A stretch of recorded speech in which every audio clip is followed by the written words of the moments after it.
Здравейте на всички, които следите feelgood.bg с две основни теми. Разбира се, хранителните разстройства и тревожните разстройства са моя фокус. И една от целите е да ви представя различни гледни точки на различни специалисти, които имат, могат да помогнат в тези разстройства, тъй като това са разстройства, които не са само психологически, както се счита, не са и само психиатрични, те много често имат своето физическо основание, а и се отразяват на физиката. Така че, когато говорим за тях, не може да минем без да погледнем и какво става с тялото. И днес това ще бъде разговора ни с доктор Мария Савчева, която е управител, ръководител на клиниката Биомедикъл. Темата ни е хранителни разстройства и възстановяването, телесното възстановяване на хората с хранителни разстройства. Да напомня за аудиторията, главно говорим за анорексия, булимия, но разбира се, ще споменем и компулсивното преяждане, защото то също се отразява доста зле на физиката. Така че здравейте, докторе! Здравейте, приятно ми е. Сега, Biomedical. Biomedical е клиника, която е в така наречената комплементарна медицина, която допълва класическата медицина и способства за по-добро лечение на пациентите и търсене на метаболитните основи, т.е. на търсенето на основите на заболяването в самия метаболизъм, в самото им зараждане, в самата клетка. И Така е, когато да. процесите тръгнат там, нещата започват много бавно, защото не може да чакаме чудеса, но започват да се пренареждат. И това е голяма помощ за лечението на такива пациенти. Така е, персонализираната грижа за пациента е много важна и това се опитваме да предоставиме, извършвайки една задълбочена оценка на биологичните и психологичните процеси, прилагайки принципите на биомедицината и биохимията на практика. Има голямо значение промяната в химичните процеси в организма при различните заболявания, включително и при хранителните разстройства. При въобще цялата гама от психични заболявания, когато Така се е. и метаболизма и начина на работа с тялото, често тези психични разстройства се облегчават, някои дори се разрешават напълно. Така е. Особено тези, които имат такъв по-сериозен биологичен происход. Така, говорим за хранителни разстройства. Какво се случва в Хранителни биохимията и на ниво организъм, когато човек се разболява от анорексия, булимия? Какво става? Това са състояния, които се характеризират с неестествени хранителни навици. Могат да включват, както каза, недостатъчно хранене, преяждане, засягат консумация на различни нехранителни вещества, засягат и психичното, и физиологичното здраве на индивида. Характеризират се с тежки и постоянни смущения в хранителното поведение. Могат да се появят и тревожност и нарушени емоции, нали, с Да, които да. пък вие, психолозите, се занимавате активно. Т.е. то е Както комплексно. тревожност и А, нарушени емоции, понякога си има и своята физическа основа следствие на този глад, Разбира се. тези дефицити, които се случват в организма.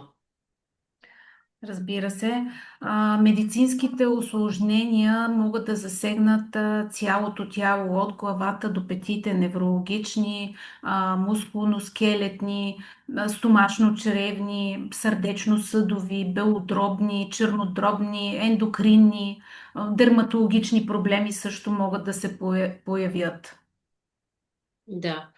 Нека да споменем някои от най-честите неща, които се появяват. Например, при една анорексия, да я вземем нея, че е по-основно заболяване. Просто всички останали Така. минават по някакъв начин и през тая фаза. Да.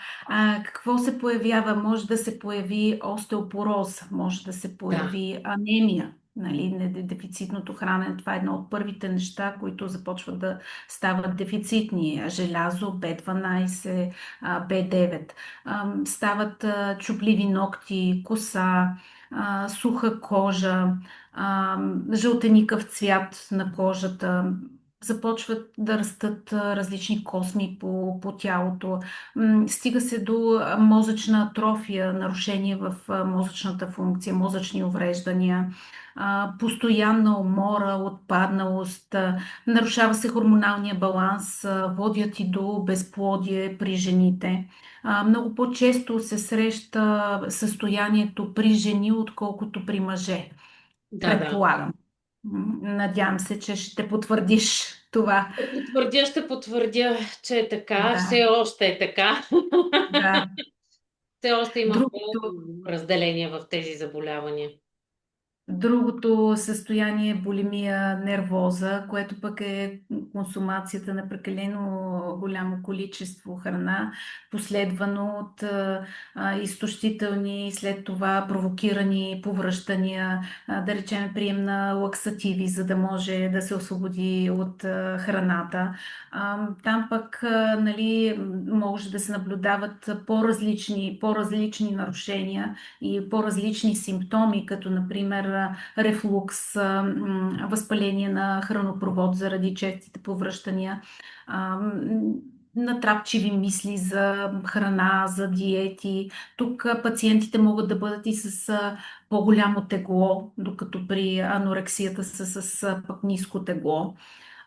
Тук има една осъзнатост по отношение на проблема на хранене, но трудно е справянето с проблема. Има склонност към вредни навици, алкохол, примерно, тютюнопушене. Третото, третото хранително разстройство, на което бих искала да обърна и така сериозно внимание, това е едно така наречено селективно хранително разстройство, с което пък аз много често се сблъсквам. Мгм. Това е нарушение в храненето, което се изразява в изключително ограничен прием на дадени храни или на дадена група храни.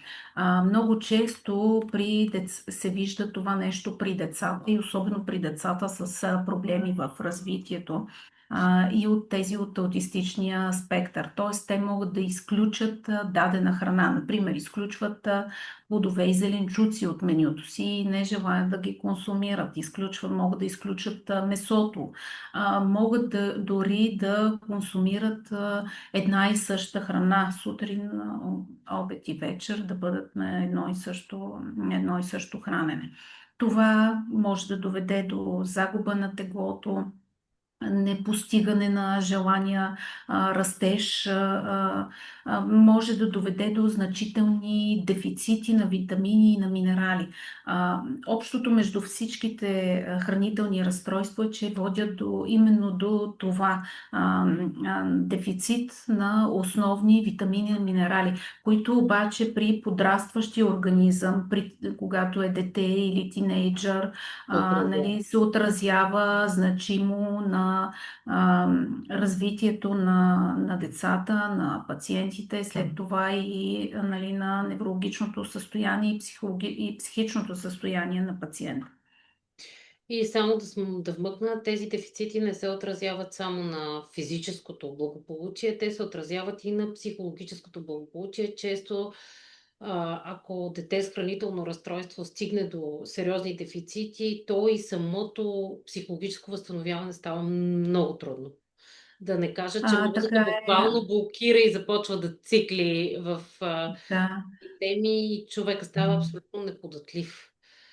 Колкото по-рано се започне самата терапия, толкова успеха е по-добър. Затова трябва да си наблюдаваме и да сме наясно с хранителните навици на децата си и на хората, с които имаме близки контакти, за да не се стига до състояние, до което трудно човек би могъл да излезе дори и с помощ. Добре, нека кажем кои са основните дефицити, които се случват. Ние казахме по групи заболявания. А, Мгм. при това селективно хранене, при анорексиите, булимиите? Кои са дефицитите, които се случват? Така, основно могат да бъдат дефицити на цинк, Да. дефицити на витамин В12. Цинка е основен минерал, който е свързан с детоксикацията в организма.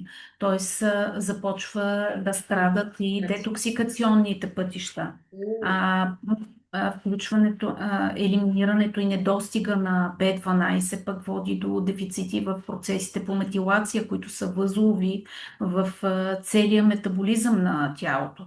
Може да се стигне до неврологични увреждания поради липса и сериозен дефицит на тиамин. Това е витамин В1. А, така че въобще всичките минерали са липсващи. Магнезий също може да бъде липсващ.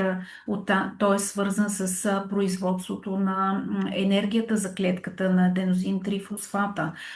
Така че тези хранителни дефицити се отразяват и значимо и на метаболизма в определен момент. кои групи храни, когато отпаднат, се случват тези дефицити? Кои групи храни е най-важно да бъдат набавени, за да могат да не се получават тези Значи, дефицити? трябва да се консумира протеин, месото, или да се запълни, ако да речем става въпрос за веган, да се запълни с съответните други продукти, които биха могли да компенсират. Когато плодовете и зеленчуците, нали, съответно витамините и минералите, свежи плодове и зеленчуци, спанак, коприва, зеленолистните, които са пък свързани с желязото, да речем. А, Това в общи линии трябва да компенсира абсолютно всички витамини и минерали, обаче трудно е, когато имаме значим дефицит. Трудно организма би си ги доставил в необходимите Само от количества храна. само с храната, да. Трябва да бъдат включени и допълнително, за да може максимално бързо организма да ги набави. Така че да няма поне недостиг на това. Битува схващането, че повечето лекари, когато имаме хранително разстройство, когато им кажеш, че трябва да се провери физическото състояние, това единственото, което се пуска е едно ПКК. Пълна кръвна картина и това. Това достатъчно ли е?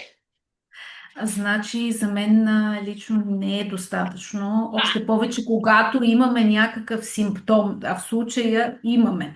Имаме хранително разстройство, Устройство. видим, не се храни пациента, Да, значи това, което трябва да се види, освен нали, кръвната да. картина, това Моля ви е те, едно спомени ниво го за на хората. желязо, Да. ниво на витамините B12, витамин D, фолиева киселина, витамин B1, витамин B6, за да може максимално бързо тези основни витамини да бъдат предоставени на организма, така че да заработи в някаква степен метаболизма както трябва. И вече в последствие пък да се търсят останалите, да речем, минералите. Мед, цинк, селен, желязо, натрий, калий, нали, за да може да се оцени пък там нуждата от електролити. Основните електролити са натрий и калий, но вече и останалите минерали са от същото значение, когато имаме нали, недостиг в клетката. Т.е. ние видимо виждаме, че имаме нарушение в храненето, видимо се виждат дефицити нали, от страна на организма. Представи си какво се случва пък в клетката, нали, когато има такова Клетката нещо. отдавна гладува и отдавна буксува. Да, Казва се, не знам доколко е нали, вярно това твърдение, че когато дефицитите са отразени в кръвта, те отдавна съществуват в организма. така е. Тоест, последното, което се видоизменя е състоянието на кръвта.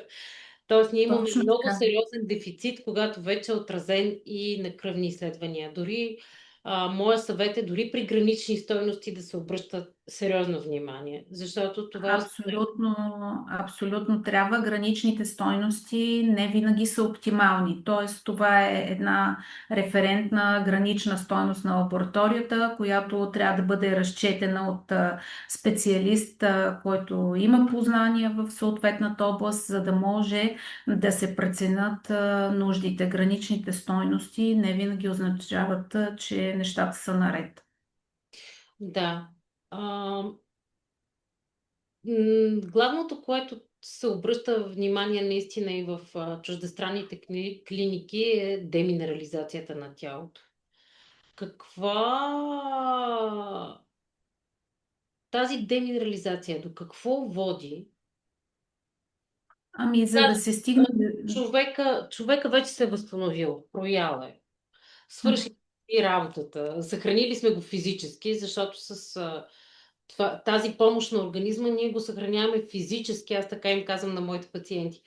Дай да го направим, за да имаме време да те долекувам психологически. Да, но глада Защото... на клетката, той продължава и след това.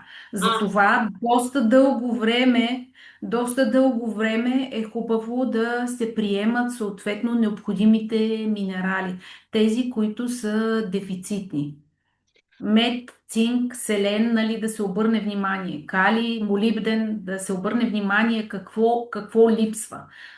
Дали е необходимо да се включат освен минералите и аминокиселини, които да подпомагат включването на тези минерали в различните метаболитни пътища, защото понякога не е достатъчно само минерала да го включиме. За да може той да влезе в употреба, са необходими някакви протеини, т.е. той трябва да се свърже с протеин, за да може да заработи на мястото, където е необходим. добре, да кажем, детето е прояло и всички се успокояват, и лекари, и родители, и така насетне. Обаче това повод за спокойствие ли е? Трябва ли, въпреки че е прояло, отново да продължи да се следят тези нива и да се работи за пълна стабилизация на организма и колко време, ако имаш някакво наблюдение, е необходимо? Абсолютно трябва да се работи за стабилизацията непрекъснато за мен. Тоест, подобряването на нещата, да, добър знак е, много добър бих казала, но след известно време е хубаво отново да се изконтролират, за да се видят, да се проверят съответно за дефицити на витамините и минералите, за да може да имаме едно поддържаща терапия, Да, и аз казвам така, за да не се стига отново до регрес. до регрес. И другото нещо, което е, едно е наличието на това вещество в кръвта, а другото е натрупването в органите и вече запълването на дефицитите в самите органи и тяхната благонадежна работа да се подсигури. А, Точно така. Риска и от интоксикация в такива случаи на клетката също е много голям. Наред с запълването трябва да се обърне внимание и на детоксикацията. Има ли нужда, няма ли нужда организма да бъде подкрепена детоксикацията, пътищата за детоксикация. и при една анорексия ли въжи това нещо с Да, детоксикацията? да, Да. въжи. Така, а, какво препоръчвате на родителите на такива деца? Какво да следят? Ами, първо, когато имаме, да речем, едно селективно хранително разстройство, добре е да се види какво се случва в червата, какво расте в червата, какви бактерии има, за да може да се подкрепи дейността на стомашно-чревния тракт. За да Често ли може тази да. селекция е свързана с липса на бактерии в микробиома и Ами, липса за... възможно е да Да. има, много вероятно да има връзка с нарушенията в микробиома, това селективно хранително разстройство. То въжи по пътека в малка или в голяма степен, въжи и за булимията, и за анорексията. когато трябва да подобриме, те са променени. Започне ли това хранително разстройство, започват да се променят и бактериите в червата. Кога са се променили? Дали преди, дали след настъпването на тези процеси, нали, няма как да кажем, но в крайна сметка, за да стабилизираме червата, ние трябва да осигуриме добра среда от към полезни бактерии. Защото когато се променя храненето, се променят и бактериите в червата, променя се киселинността, възможно е да започнат да растат по-голяма част патологични бактерии, гъби, паразити, протозои различни. Така че там трябва да се обърне внимание, ако има нужда, а то обикновено има, да се промени микробиома в посока растеж на полезни бактерии.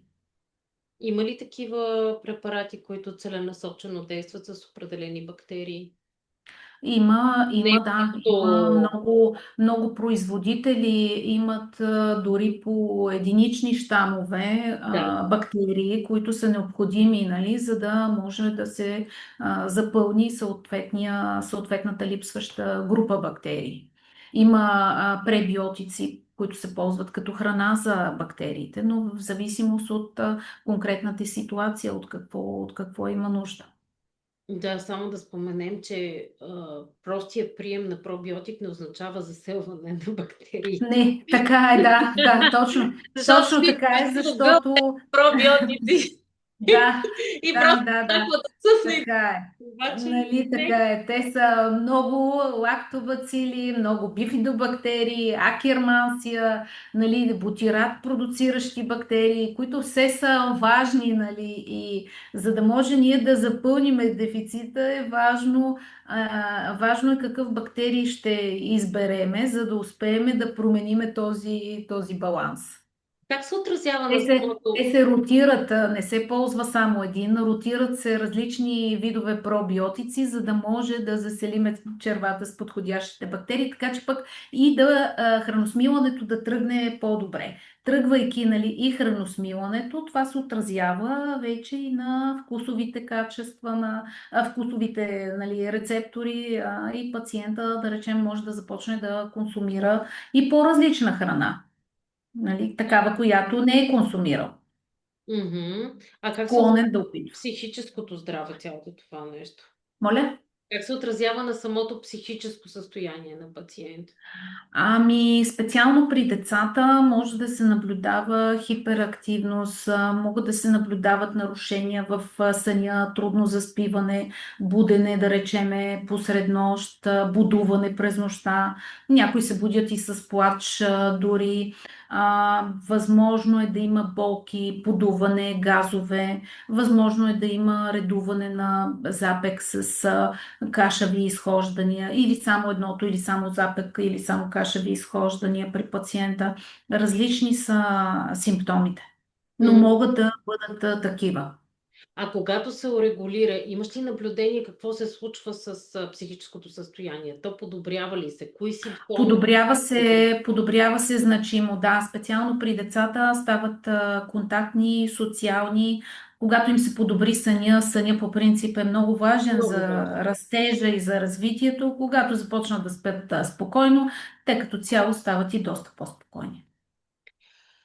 Добре, сега да кажем, когато не се вземат тези мерки, моите наблюдения при хранителните разстройства, че настъпват едно преждевременно устаряване на организмите. Имам вече възможността да наблюдавам и хора, които преди 10 години са били с хранително разстройство, превъзмогнали се го и нали, какво става с организмите им след това. И наистина има проблеми и с едни ранни менопаузи, ранни остеопорози, всичко, което е характерно за по-нататъка в старостта. Да, в живота се появява по-рано, да, По-рано, точно. да. Мгм. И Мгм. според мен тази превенция и тази допълнителна минерализация на тялото, която да поддържа тялото, е абсолютно необходима Наложителна да е, се да. продължи, за да могат да се избегнат не и това ранно устаряване на тялото, което се случва. Наложително е изследвания да не се, да се пускат периодично, въпреки доброто, да речем, състояние. Възможно е то да е привидно, така че е хубаво да бъде проследявано и ако има нужда, съответно да се компенсира там, където е необходимо, с продукти, които са нужни. С продукти, които са нужни. Добре, има ли още нещо, което бихме могли да кажем по темата нужно и важно, което да се сещаме? Ами, Кът- родителите най-вече да следят за хранителните навици на децата, защото не само децата с невроразвитийни проблеми имат нали, съпътстващи хранителни такива странности в поведението.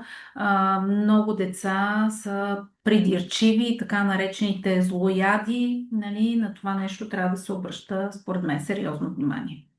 И то не винаги е само психологически, понякога има и своята физическа Абсолютно. основа, детето да е злояд.